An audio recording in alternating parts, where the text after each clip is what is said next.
नमस्ते सभी दोस्तों को। स्वागत है अनुज जिरेल यूट्यूब चैनल पर। आज मेरा जन्मदिन है। मैं आज सुबह बहुत जल्दी उठा, उस समय जब दुनिया अभी पूरी तरह जागी नहीं थी। आसमान शांत था, हवा में ताजगी थी और चारों ओर एक गहरी शांति महसूस हो रही थी। ऐसा लग रहा था जैसे समय कुछ पल के लिए ठहर गया हो।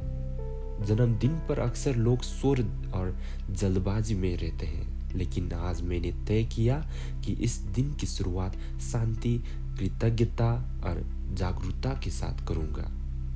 योग के बाद मैंने सुबह की पूजा और अर्पण की तैयारी की। मैंने स्थान को स्वच्छ किया, अगरबत्ती जलाई और बुद्ध के सामने शांति से खड़ा हो गया।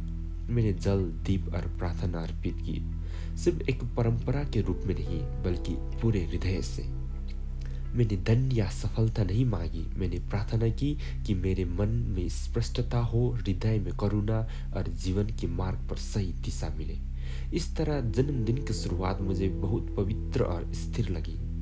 आज सिर्फ मेरा जन्मदिन ही नहीं, आज एक अत्यंत शुभ दिन भी है, गुरु रिम्पोछे का जन्मदिन। इसी कारण हमने पवित्र स्थल छुमिंग जांगचुक जाने का निर्णय लिया। तैयारी करते समय मेरे भीतर एक शांत उत्साह था। ऐसा लगा जैसे ये दिन किसी विशेष आशीर्वाद के साथ जुड़ा हो। यात्रा के दौरान मैं अपने जीवन पर विचार कर रहा था, पिछले साल की सीख, संघर्ष और आत्मविश्वास। जैसे ही हम चुमी जांगचू पहुंचे, मैंने तुरंत ऊर्जा में बदलाव महसूस किया। वो स्थान अत्यंत शुद्ध, शांत और आध्यात्मिक था। प्रार्थनाओं की ध्वनि, प्रार्थना ध्वजों की लहर और वो बीच की खामोशी, सब कुछ बहुत गहरा था। अपने जन्मदिन पर वहां खड़ा होकर मैंने स्वयं को अत्यंत धन्य महसूस किया। मैंने प्रार्थना की, अपने लिए नहीं बल्कि सभी प्राणियों के लिए, कि वो दुखों से मुक्त हो जाए। प्रार्थना के बाद अचानक मौसम बदल गया, बादलों से गिरे और बारिश शुरू हो गई। मुझे कोई असुविधा नहीं हुई, बल्कि मन शांत हो गया। हमारी परंपरा में वर्षा को आशीर्वाद माना जाता है, शुद्धिकरण और नवीकरण की प्रतीक। ऐसा लगा जैसे प्रकृति स्वयं इस शुभ दिन पर मुझे आशीर्वाद दे रही हो। बारिश के कारण हम पास के मठ की ओर दौड़े। अंदर का वातावरण गर्मजोशी और अपनापन से भरा था। हमें चाय परोसी गई और वही हमने लामा लाकर धर्म उपदेश सुना।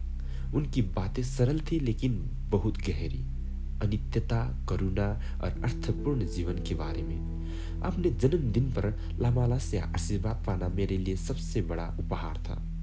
मठ से निकलकर हम आगे बढ़े और अंत में दामन पहुंचे। माहौल सब शांत, ध्यान से हल्की खुशी में बदल रहा था। मुझे जरा भी अंदाज नहीं था कि आगे क्या होने वाला है। जैसे ही हम पहुंचे, मैं सच में चौंक गया। मेरे दोस्तों ने मेरे लिए एक सुंदर सरप्राइज तैयार किया था। उनकी मुस्कान, उनका प्रयास और उनका प्रेम मेरे दिल को छू गया। वो उत्सव दिखावा के नहीं था, ये साथ होने का उत्सव था। दिन के अंत में मेरा हृदय पूर्ण था। इस जन्मदिन ने मुझे सिखाया कि सच्चा उत्सव शोर में नहीं बल्कि उपस्थिति और कृतज्ञ में है। उन सभी को धन्यवाद जिन्होंने प्रार्थना की, साथ दिया और इस दिन को सुंदर बनाया। आशा करता हूँ कि मेरे जीवन का ये नया वर्ष ज्ञान, करुणा और सजगता से भरा हो। मैं स्वयं को अत्यंत धन्य महसूस करता हूँ और आप सभी को भी बहुत बहुत धन्यवाद जिसने इस वीडियो को अंत तक देखा, और सभी को बहुत सारा प्यार, धन्यवाद।